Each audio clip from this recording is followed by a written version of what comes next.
अजीज दोस्तों और बुजुर्गों, इन्हीं ख्वाबों को हमको पूरा करना है। मैं ये चाहता हूं कि मैं भारत का एक शहरी हूं, मैं मुसलमान हूं। मेरा मकसद एक ही है कि मुझे डिग्निटी मिले, मुझे इज्जत मिले, मुझे कोई खौफ ना हो अपनी जान का, मुझे कोई खौफ ना हो हमारी बेटियों का, मुझे कोई खौफ ना हो कि कल मेरे बेटे को किसी झूठे मुकदमे में डालकर जेल भिजा दिया जाए।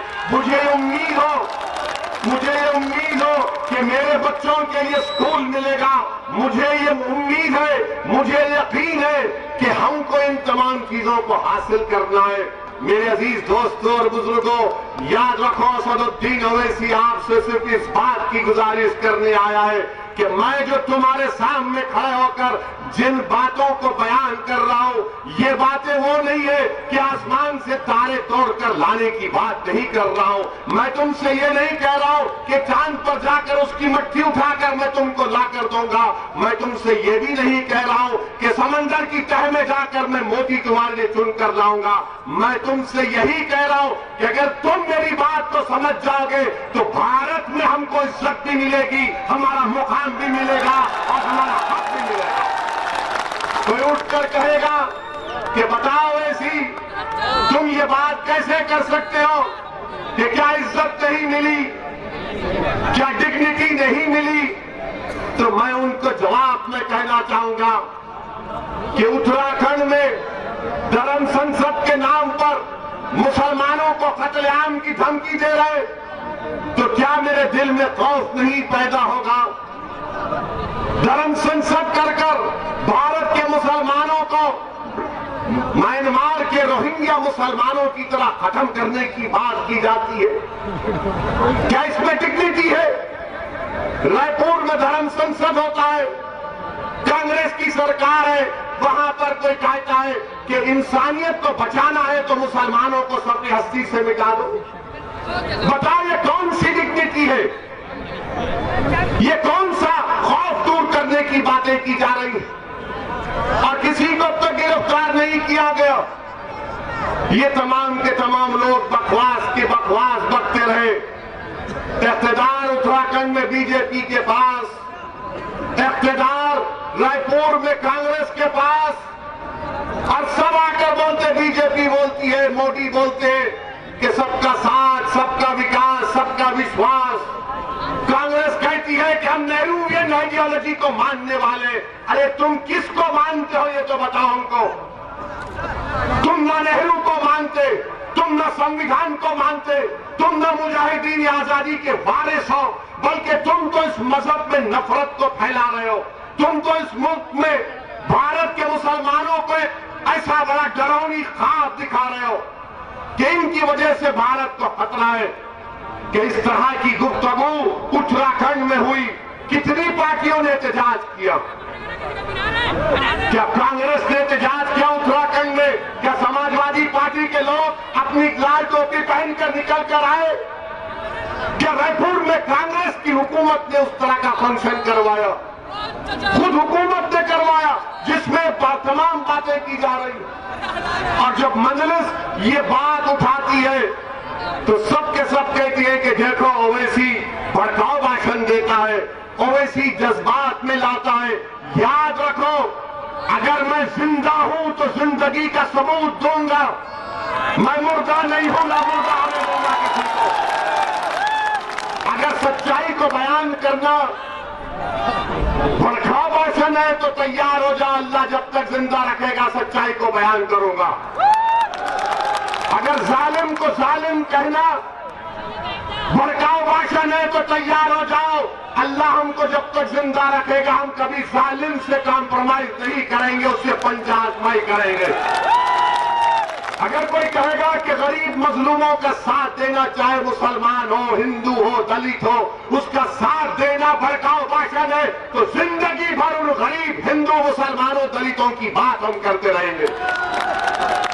अगर संविधान को बचाना भड़काऊ भाषण है तो हम ये भड़काऊ भाषण बोलते रहेंगे। एक कौम को, एक कम्युनिटी को सफ़े हस्ती से मिटाने की बात उत्तराखंड में बीजेपी की सरकार के नाक के नीचे की जाती है। और अब तक एक को भी गिरफ्तार नहीं किया गया, एक को भी गिरफ्तार नहीं किया गया।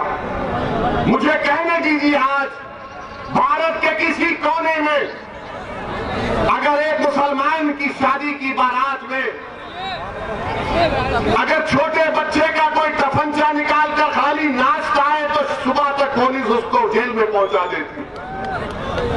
अगर शादी की बारात में, मगर यहां पर खुलेआम बोला जा रहा है इनको मिटा दो, इनको कत्ल कर दो। ना नरेंद्र मोदी होश में आती है, एक्सरसाइज तो बहुत कर रहे हैं मोदी जी आजकल, अच्छी बात है, हम भी करते हैं, मगर एक्सरसाइज आप कर रहे हैं, मगर ये लोग क्या कर रहे हैं? ये कौन से अखाड़े के हैं ये लोग जो भारत के संविधान की धज्जियां उड़ा रहे हैं? ये कौन लोग हैं जिनको बीजेपी खुली छूट देकर पूरे मुल्क में जहर फैलाने का काम कर रही है? मेरे अजीज दोस्तों और बुजुर्गों, अब तो हद ये हो गई, हद ये हो गई कि 1 जनवरी के दिन मुसलमान बच्चियां, लड़कियां, हमारी बेटियां, हमारी बहनें जो जर्नलिस्ट हैं उनकी फोटो लगाकर उनका हर्राज किया गया, उनकी फोटो लगाकर ये तमाम के तमाम मुस्लिम लड़कियां एक से एक काबिल, पढ़ी लिखी है, शरीफ है, नेक है, सोमो सलात के भी पाबंद है, मगर जब वो 16 जनवरी की 1 तारीख को उठकर देखती है तो पूरे सोशल मीडिया पर ये तमाम मुस्लिम महिलाओं की फोटो लगाकर कहा गया ये लो, इसको खरीदो, ये बिकने के लिए तैयार है। बताओ जालिमों, क्या इसीलिए सरोजिनी नायडू ने इस मुल्क की आजादी में हिस्सा लिया था कि मुस्लिम लड़कियों की तुम तस्वीर लगाकर उनकी बोली लगाओगे, उनकी खरीदी की बोली लगाओगे? क्या वो किसी की बेटी नहीं है? क्या वो किसी की बहन नहीं है, किसी की बीवी नहीं है, किसी की मां नहीं है? अरे हद तो ये हो गई, हद तो ये हो गई कि वो जो बटालियन का बच्चा जो जेएनयू से गायब हो गया, उसकी 65 साल की मां की फोटो लगाकर भी जालिम बोल रहे हैं इसको बेचने तैयार है, खरीदो। नजीब की मां की तस्वीर लगाई गई। नरेंद्र मोदी, तुम झूठ बोलते हो, तुम मुस्लिम महिलाओं के दुश्मन नो, दोस्त नहीं हो तुम।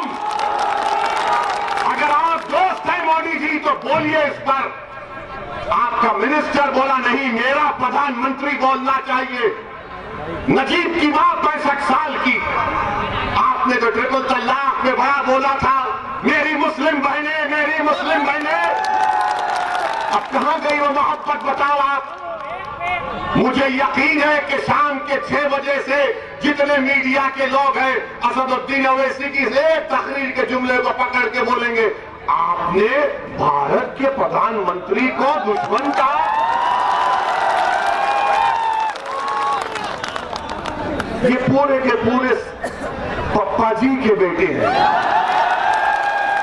बात इसमें बहुत अच्छे भी हैं, मगर एक कोई पकड़ेंगे देखना। मैं बोला इसलिए कि तुम चलाना ये बात। बताओ कि नरेंद्र मोदी ने नहीं कहा था ट्रिपल तलाक में भाइयों बहनों मुस्लिम महिलाओं के लिए कर रहे, कहा था ना? नहीं कहा था? कहा था कि मुस्लिम हमारी बहनें परेशान हैं। बड़ी मोहब्बत हो गई आपको। बोले नहीं, महिलाओं को ऐसा बोल देते 3 बार, आपको मालूम ही नहीं। अब आप मोहब्बत कहां गई? बच्चियों का हर्राज हो रहा है। आपको मालूम उत्तर प्रदेश में एक मुस्लिम महिला बच्ची है, पायलट है, पायलट प्लेन चलाती है, उसकी फोटो डालकर कहा गया इसको खरीदो। क्या भारत के प्रधानमंत्री कब बोलेंगे? कब बोलेंगे भारत के प्रधानमंत्री? क्या तुम मुसलमानों के बच्चियों के प्रधानमंत्री नहीं हो? एक लफ्ज तो बोल सकते थे कि जिस किसी ने भी इस तरह की हरकत की नरेंद्र मोदी उसको पकड़कर जेल में डालेगा, मगर बोलते नहीं है कुछ भी, बोलते नहीं है कुछ भी। मेरे अजीज दोस्तों और बुजुर्गों, ये बात मंजलिस जब कहती है तो सबको तकलीफ पहुंच जाती है। अब इसमें बताइए, इसमें भड़काऊ भाषण क्या है? अब कल से आप देखेंगे, बल्कि आज से शाम के 7 बजे से बीजेपी का आईटी सेल, जो बेचारे एक ट्वीट पर 2 रुपये मेरे नाम की खैरात इनको मिलती है, अब बनाएंगे। ओवैसी ने यह कहा, मैं भारत के प्रधानमंत्री को कहा हूं, मुझे संविधान में इख्तियार है, तुमको चमचागिरी करना है करो। मेरी बच्चियों की, मेरी बेटियों की इज्जत नहीं है? अल्लाह ने मुझे भी औलाद दी है, वो मेरी बेटी नहीं होगी मगर मेरी बेटी और बहन की तरह तो है। क्या हमारी इज्जत नहीं है? क्या हमारी बच्चियों की फोटो डालकर उनकी बोली लगाई जाएगी? ये भारत में हो रहा है मेरे अजीज दोस्तों, पहली मर्तबा नहीं, दूसरी मर्तबा। वो जो मुस्लिम महिला पायलट है, मुसलमान है, यूपी की है, इससे पहले भी इससे हरकत की गई, पुलिस ने कंप्लेन दिया मगर यूपी की पुलिस ने कुछ एक्शन नहीं लिया। अगर वही बाबा योगी आदित्यनाथ के बारे में कोई फेसबुक लिख दे, अगर अमित शाह के बारे में कोई लिख दे, मोदी के बारे में कोई लिख दे, तो पुलिस पहुंचकर उसको जेल को पहुंचा देगी। यही तो मेरी लड़ाई है। अगर मोदी की इज्जत है तो मुस्लिम भाइयों की भी इज्जत है, अगर योगी आदित्यनाथ की भी इज्जत है तो मेरी बहनों की उससे ज्यादा इज्जत है, अगर अमित शाह की इज्जत है तो हमारी भी इज्जत है। भारत के संविधान में सब बराबर है, तुम्हारी इज्जत बढ़ के मेरी इज्जत कम नहीं है, इज्जत सबकी बराबर है। ये लड़ाई इज्जत की है, अजमत की, आपको साथ देना है मजलिस का। मेरे अजीज दोस्तों और बुजुर्गों, अब कोई लोग बोलेंगे, बीजेपी के लोग बोलेंगे ये मुसलमान महिलाओं पे बड़ा अच्छा, इनके दिमाग में चाचा शादियां करते हैं लोग। बताओ, डेटा दो, हम एक में परेशान हैं। नहीं चाचा कहां है, बताओ कहां डेटा है? कुछ कहां है डेटा है तो बताओ। अरे एक कोई एक से ही इंसाफ करना बड़ा मुश्किल काम है। इनकी शादी नहीं हुई इसलिए ये जज्बात में ये शादियां बहुत करते हैं। वो दूसरा क्या बोलते हैं, बच्चे बहुत पैदा करते हैं लोग।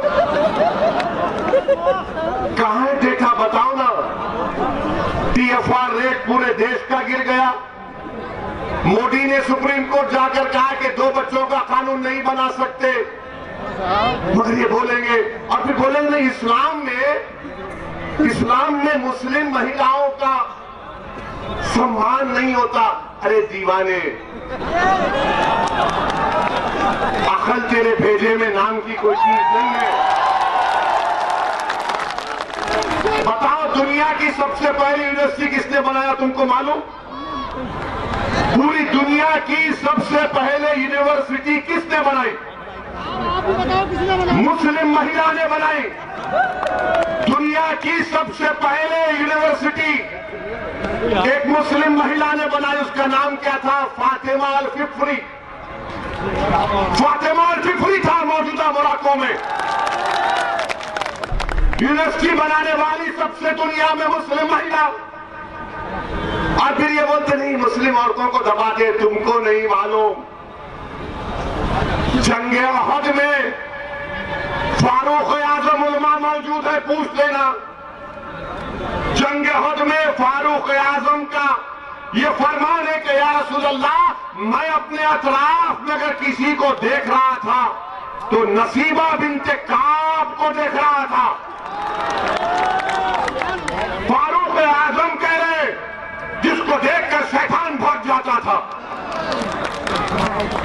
और आप हमको कहते हम दबाते। फारूक आजम के दौर में कौन था मिनिस्टर सुप्रिटेंडेंट? उनका नाम था शिफा बिनती अब्दुल्ला।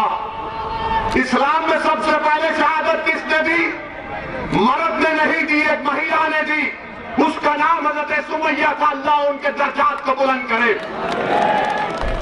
तुम जानते नहीं हमारी तारीफ को। याद रखो, हमारी बहनों ने निकला CNRC में तो मोदी को कानून रोकना पड़ा, रोकेगा इंशाअल्लाह ताला। अगर हमारी बच्चियों से इसी तरह नाइंसाफी की जाएगी, हमारी बेटियों से, हमारी माओं से, हमारी बीवियों से, तो फिर ये महिला आगे निकलेगी। इस बेइज्जती का जमहूरी तरीके से इसका जवाब भी देंगे इंशाअल्लाह ताला। कोई नहीं बोलता, कोई नहीं बोलता। नरेंद्र मोदी जी, आप क्यों नहीं बोलते इन पर? क्योंकि आप वोट नहीं देते, क्योंकि आपकी पार्टी से, आपकी RSS की आइडियोलॉजी से वाबस्ता नहीं है। मेरे अजीज दोस्तों और बुजुर्गों, अच्छा फिर अब ये चलाएंगे कि ओवैसी ने कहा, अरे दीवानों मैंने नहीं कहा, ये मिजोरम के एक गवर्नर साहब हैं, उनका क्या नाम है, सत्यपाल मलिक साहब। सत्यपाल मलिक साहब ने कहा कि मैं मोदी से मिला था किसानों के मसले में। मैंने कहा मोदी जी आपकी वजह से 500 किसान मर गए, तो मोदी ने कहा मेरी वजह से मरे।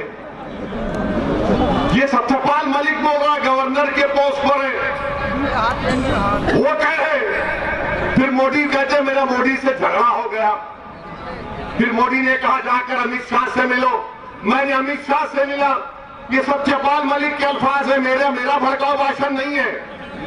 तुमको अगर केस बुक करना है तो सत्यपाल मलिक A1 मैं A2। सत्यपाल मलिक ने कहा मैं जाकर अमित शाह से मिला, तो अमित शाह ने क्या कहा, मैं अगर लफ्ज को बोलूंगा तो फिर बोलेंगे वो बोला ही नहीं। वो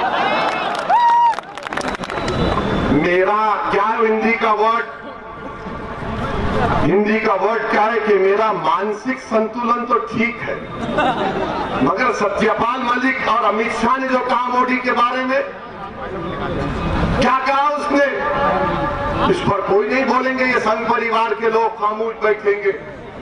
मेरे अजीज दोस्तों और बुजुर्गों, इसलिए हम आपसे अर्ज करने आए हैं कि इन हालात पर आपको नजर रखना है। याद रखिए, भारत की जमहूरियत मजबूत होगी जिस तरह ठाकुरों ने योगी को अपना नेता मान लिया, जिस तरह यादवों ने मुलायम सिंह साहब को और अखिलेश को अपना नेता मान लिया, जिस तरह चौधरी चरण सिंह से लेकर अब जयंत चौधरी तक जाट बोलता है कि ये मेरा जाट है, जिस तरह बाघेलों ने बाघेल को देखकर अपना नेता मान लिया, जिस तरह ब्राह्मणों ने कहा कि अगर अजय मिश्रा को हटाया जाएगा तो वोट नहीं मिलेगा, वो मंत्रिमंडल में आज भी होम मिनिस्टर है, जिस तरह कुर्मियों ने अनुप्रिया को अपना नेता मान लिया, जिस तरह राजभरों में बीजेपी के नेताओं को मान लिया। अब बताओ, जब ये सब लोग अपने अपने नेता को बनाए, अपना हिस्सा ले रहे, और उत्तर प्रदेश के 19% मुसलमान जब अपना हिस्सा लेने की बात ओवैसी करता है तो सबके पेट में दर्द शुरू हो जाता। बीजेपी कहती है कि ओवैसी जो बात कर रहा है उससे फिरका परस्ती बढ़ेगी। अरे तुम्हारे सरकार में, तुम्हारे इख्तियार में हमारी बच्चियों की बेचने की बोली लगाई जा रही है। तुम्हारे सरकार में तुम्हारा मंत्रिमंडल का मिनिस्टर का बेटा 4 लोगों को अपनी गाड़ी से कत्ल कर देता है, उस पर तुमको तकलीफ नहीं होती। मेरे अजीज दोस्तों और बुजुर्गों, याद रखो, आप जिसके पास ताकत है उसी की इज्जत की जाती है। अगर उत्तर प्रदेश के मुसलमान ये समझ रहे कि 19% है, मैं तो आपसे अर्ज कर रहा हूं, आपकी कोई अहमियत नहीं है उत्तर प्रदेश में, आपकी कोई अहमियत नहीं है। हाँ, तुम बड़े नारे लगा लो, तुम बड़ा सीना तान लो, मगर सच्चाई बयान कर रहा हूं, तुम्हारे वोट की भी अहमियत नहीं है। इसीलिए क्योंकि तुमने अपना नेता नहीं बनाया। कौन है तुम्हारा नेता? नाम बोलो मुझे। क्या आपके यहाँ के मौजूदा विधायक आपके नेता हैं? नहीं, शर्माओ मत। क्या हाजी रिजवान नेता है मुसलमानों के?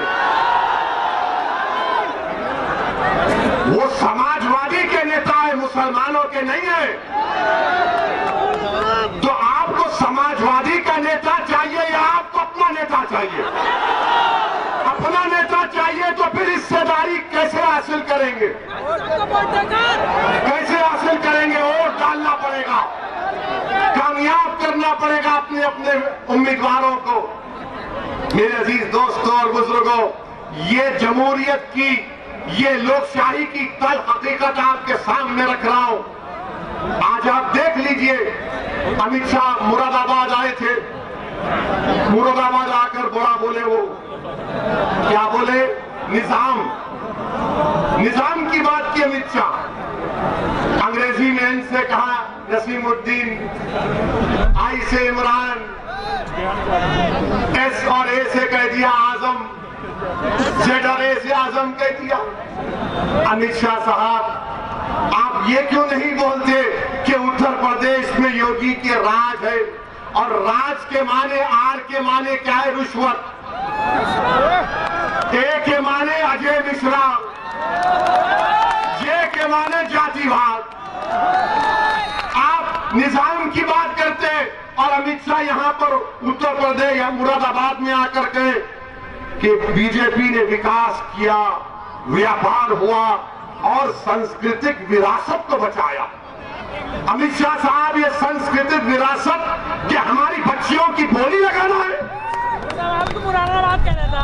बताओ, फिर आप कहते हैं कि व्यापार। अरे व्यापार करने वाले, ये मुरादाबाद का जिला है, यहाँ पर पीतल नगरी कहा जाता है। आपके लॉकडाउन ने, आपके जीएसटी ने, आपके डिमोनेटाइजेशन ने उस कारोबार को बर्बाद कर दिया, लाखों लोगों को बेरोजगार कर दिया। साबुन से लेके बनियन तक जीएसटी आ चुकी है। फिर भी अमित शाह बोलते व्यापार। अच्छा, विकास, कौन सा विकास हुआ अमित शाह? बताओ योगी आदित्यनाथ, बताइए नरेंद्र मोदी। 2017 में बीजेपी ने कहा था कि 70 लाख नौकरियां उत्तर प्रदेश के नौजवानों को दी जाएंगी। कहा था ना? 70 लाख। अब आप में से कोई हाथ उठाकर बताओ कितनों को नौकरी मिली? एक को तो मिली होगी, वरना इल्जाम मुझ पे डालेंगे कि ओवैसी ने भड़काऊ भाषण कर दिया। अच्छा, कितने नौजवानों को नौकरी चाहिए? हाथ उठाओ।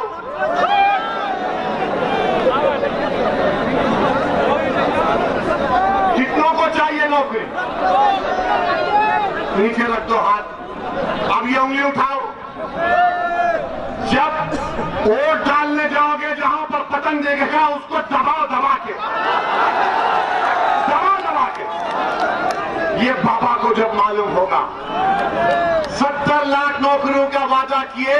आपको मालूम, 7 फरवरी 2020 को असेंबली में, विधानसभा में बीजेपी कहती है